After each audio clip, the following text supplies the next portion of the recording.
नहमदुहु व नसल्ली अला रसूलिहिल करीम अम्मा बाद फ़ाऊज़ु बिल्लाहि स्समीइल अलीम मिनश शैतानिर रजीम बिस्मिल्लाहिर रहमानिर रहीम। अज़ीज़ तलबा इकराम, आज हम पढ़ना चाहते हैं मुदरज के बारे में कि मुदरज से क्या मुराद है और इसकी अक़साम क्या है। आइए किताब की तरफ। लिखा है कि मुदरज इदराज से इसम मफ़ूल का सीगा है और इदराज कहते हैं एक चीज़ को दूसरी चीज़ के अंदर दाखिल करने और उसके ज़म कर देने को। इस्तिलाही तौर पर मुदरज उस हदीस को कहते हैं जिसके सनद या मतन में ऐसे इजाफा का पता चले जो दरअसल उसमें ना हो। यानी इदराज से मुदरज इसम मफ़ूल का सीगा बनता है। जैसे अदरजा युदरिजु इदराजन फ़हुव मुदरिजुन व उदरिजा युदरजु इदराजन फ़ज़ाका मुदरजुन। मुदरज यानी मिलाई हुई, एक चीज़ दूसरी चीज़ के अंदर दाखिल की हुई। तो इस्तिलाही तौर पर मुदरज उस हदीस को कहते हैं जिसके सनद या मतन में ऐसे इजाफा का पता चले जो दरअसल उसमें ना हो। यानी हदीस की सनद के अंदर या उसके मतन में कुछ ऐसा इजाफा हो जाता है कि बज़ाहिर यही दिखाई देता है ये हदीस का हिस्सा है, जबकि हकीकत में वो उस हदीस का हिस्सा नहीं होता। तो इसकी दो बड़ी सूरतें हैं। एक है मुदरजुल इस्नाद और दूसरी है मुदरजुल मतन।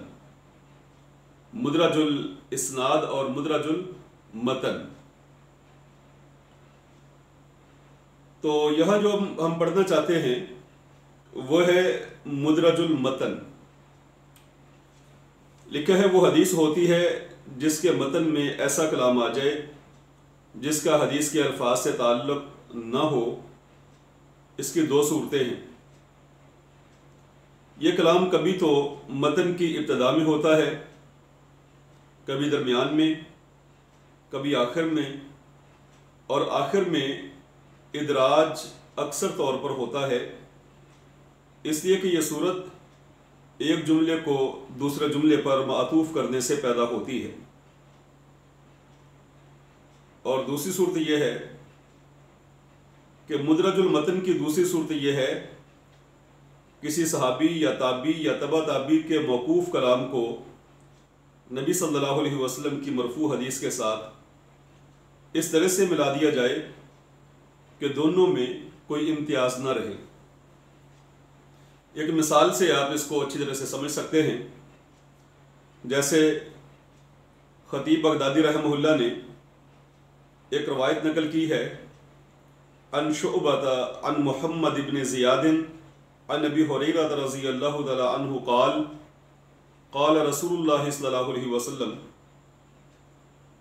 कि रसूलुल्लाह सल्लल्लाहु अलैहि वसल्लम ने इरशाद फरमाया अस्बिगुल वज़ूअ, तुम वज़ू मुकम्मल कर लिया करो। फिर फरमाया वैलुन लिल आक़ाबि मिनन नार, खुश्क रह जाने वाली एड़ियों को आग का अजाब होगा। इस हदीस के अंदर बेज़ाहिर ये मालूम होता है कि अस्बिगुल वज़ूअ, तुम वज़ू मुकम्मल करो, ये रसूल पाक सल्लल्लाहु अलैहि वसल्लम का फरमान है। इसलिए कि यहाँ हदीस के अल्फाज ही ऐसे हैं कि क़ाल रसूलुल्लाह सल्लल्लाहु अलैहि वसल्लम, और रसूलुल्लाह सल्लल्लाहु अलैहि वसल्लम ने इरशाद फरमाया अस्बिगुल वज़ूअ। लेकिन हकीकत में यह है کہ اس روایت میں اسبغ الوضوء کہ وضو مکمل کرو، یہ الفاظ نبی صلی اللہ علیہ وسلم کے نہیں بلکہ سیدنا ابو ہریرہ رضی اللہ تعالی عنہ کے ہیں۔ جیسا کہ صحیح بخاری میں امام بخاری رحمہ اللہ نے جو حدیث درج کی ہے اس سے اس کی وضاحت ہو رہی ہے۔ تو فرماتے ہیں عن نبی ہریرہ رضی اللہ تعالی عنہ قال اسبغ الوضوء، سیدنا ابو ہریرہ رضی اللہ تعالی عنہ سے مروی ہے، انہوں نے کہا کہ تم وضو مکمل کر لیا کرو، یعنی یہاں سیدنا ابو ہریرہ رضی اللہ تعالی عنہ کا قول نقل کیا، اور پھر اس کے بعد سیدنا ابو ہریرہ رضی اللہ تعالی عنہ نبی صلی اللہ علیہ وسلم کا فرمان ان الفاظ میں بیان فرماتے ہیں کہ فَإِنَّ أَبَا الْقَاسِمِ صلی اللہ علیہ وسلم قال وَيْلٌ لِلْأَعْقَابِ مِنَ النَّارِ، اس لیے کہ ابو القاسم صلی اللہ علیہ وسلم نے ارشاد فرمایا ہے خشک ایڑیوں کے لیے جہنم کی آگ سے عذاب ہے۔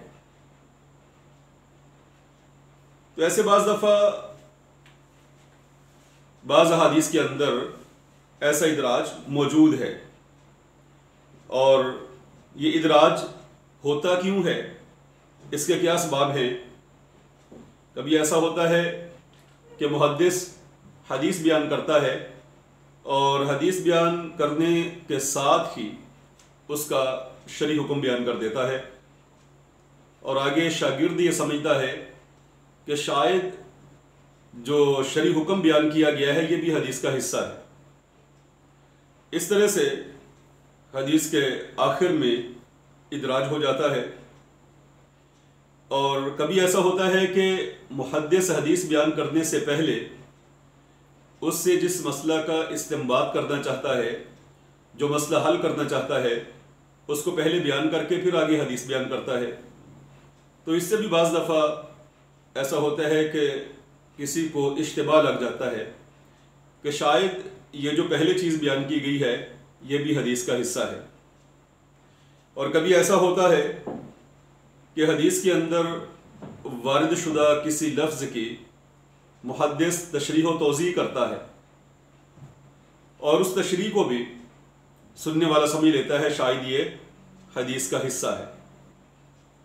تو آج کا ہمارا سبق تھا مدرج کے حوالہ سے، کل ہم انشاءاللہ پڑھیں گے مقلوب کے بارے میں۔ سبحان ربک رب العزت عما یصفون وسلام علی المرسلین۔